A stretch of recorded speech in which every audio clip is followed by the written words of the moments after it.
नमस्कार, डॉक्टर सर्वेश कुमार सुयस, कानपुर संवाद news network. आज की सिटी हलचल में आपका स्वागत है। कानपुर के त्रिवेणीनगर में एक महिला की आज संदिग्ध परिस्थितियों में मौत हो गई। पति पत्नी में आपस में अक्सर झगड़ा हुआ करता था। पुलिस ने मामला दर्ज कर जांच शुरू कर दी। कानपुर में एक माह बाद कल से कानपुर अनलॉक होने से बाजार खुलने के अंदेशे से कारोबारियों में उत्साह देखने को मिल रहा है। कानपुर में आज 45 कोरोना पॉजिटिव रोगी पाए गए और 3 लोगों की कोरोना से मौत हुई। जनपद में कुल एक्टिव केस 592 हैं। कानपुर में आज कुल सैंपल 9167 लिए गए। एक दिन को ग्रीन पार्क के मेगा वैक्सीन शिविर का आज कमिश्नर डॉक्टर राजशेखर ने दौरा किया। उन्होंने निर्देश दिए कि कल से 2 सत्रों में 11 बूथों पर टीकाकरण किया जाए, क्योंकि भीषण गर्मी के चलते लोग शिविर में पहुंच नहीं पा रहे हैं, जिसके लिए 11 बूथों का टीकाकरण कल से होगा और ग्रीन पार्क में सुबह से 2 सत्र आयोजित किए जाएंगे। ग्रीन पार्क में सुबह 8 से 1 बजे तक पहला सत्र तथा दूसरा सत्र 2 से शाम 7 बजे तक चलेगा। जिन अभिभावकों के बच्चों की उम्र 12 साल या उससे कम है, वे अभिभावक स्पेशल कोविड सत्र कोविन ऐप में पंजीकरण कराकर वैक्सीन लगवा सकते हैं। कहते हैं सब्र का फल मीठा होता है। पूरे एक माह बाद कानपुर की बाजारों में आज से दशहरी व बादाम आम के तोतापरी के साथ बाजार में बिकता दिखने लगा।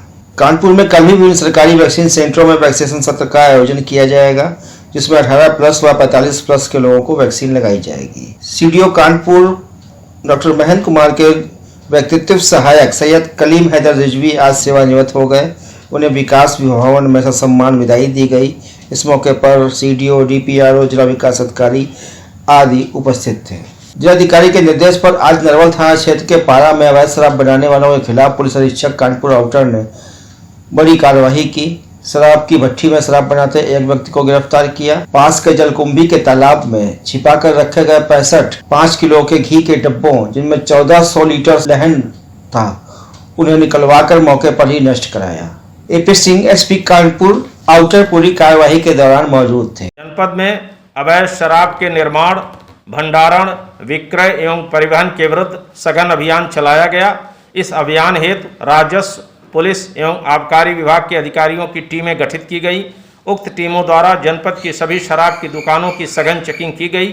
साथ ही साथ इस अवैध व्यवसाय में लिप्त लोगों के विरुद्ध अभियोग पंजीकृत करते हुए उनकी गिरफ्तारी सुनिश्चित की गई और उनके कब्जे से भारी मात्रा में अवैध शराब बनाने के उपकरण बरामद किए गए और भारी मात्रा में लहन जो उनके पास था उसे नष्ट किया गया।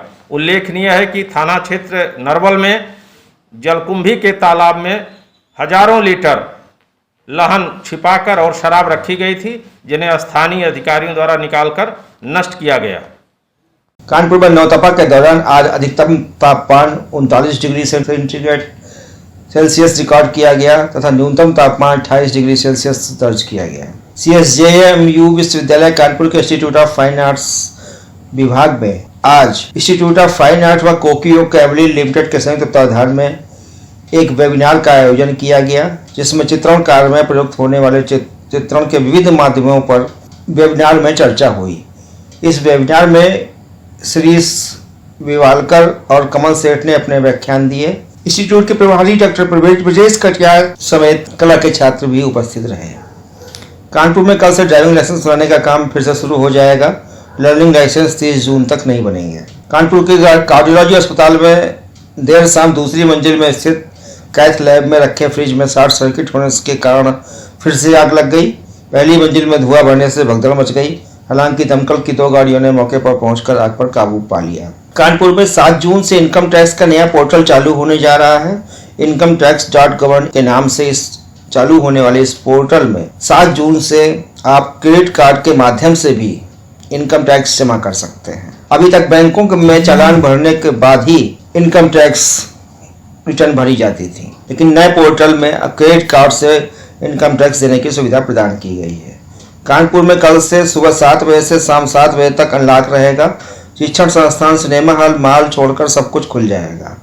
अमेरिका के कैलिफोर्निया शहर में रह रही कानपुर की आनंदपुरी निवासी नैन्सी ने अपने घर में 6 लाख की लागत से 4 ऑक्सीजन कंसंट्रेटर खरीद कर भेजे हैं। नैन्सी का कहना है कि कानपुर में ऑक्सीजन की कमी से मरे लोगों से प्रभावित होकर उसने यह निर्णय लिया है। नैन्सी कैलिफोर्निया में सीनियर मैन्युफैक्चरिंग इंजीनियर के पद पर कार्यरत है। उनके पिता सुनील पांडे PWD में ठेकेदार हैं। नैन्सी ने अपने घर भेजे गए ऑक्सीजन कंस्ट्रक्टर निःशुल्क लोगों को उपलब्ध कराने के अपने पिता को निर्देश दिए हैं। उसने कहा वह आगे भी मदद करती रहेगी। कोरोना काल में ऑक्सीजन की कमी से हुई मौतों से नैन्सी बहुत दुखी हैं। हंसपुरम विद्युत सब स्टेशन से आज देर रात बिजली की आंख मिचौली जारी रही, जिससे इस भीषण गर्मी में लोगों को भारी परेशानी का सामना करना पड़ा। आज की सिटी हलचल में बस इतना ही। कल फिर मिलेंगे।